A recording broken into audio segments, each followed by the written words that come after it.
আমি প্রথমে ভাবলাম যে গ্যাসের থেকে এরকম সমস্যাটা হতে পারে, কিন্তু চোখে অনেকটাই কম দেখছিল এবং মাথা ঘুরছিল। পেশেন্টের আরও উইকনেসটা আরও বেড়ে যাচ্ছে। আমরা তখন চিন্তা ভাবনা করি যে এখান থেকে কলকাতা নিয়ে চিকিৎসা করাটা অনেক বেটার। তো চিকিৎসা হওয়ার পরে মোটামুটি 1.5 বছর মতন ঠিকই ছিল, মেনটেন্যান্সটা ঠিকই ছিল। থাকার পরে হঠাৎ করে আবার মোটামুটি ঠিক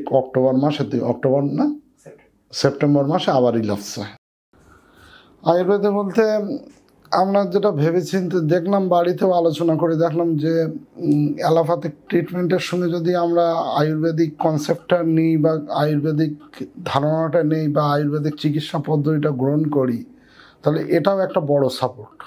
অ্যাকচুয়ালি আয়ুর্বেদিক ওষুধের ওপরে ওষুধ নেই, কিন্তু আমরা প্রপারলি ঠিকভাবে আমরা সেটা আর কি চুজও করতে পারি না, কারণ আমাদের মোটামুটি মানসিকভাবে সেইভাবেই আমরা তৈরি হয়েছে। আমরা সবসময় ফার্স্ট চলার যে অভিজ্ঞতাটা অর্জন করেছি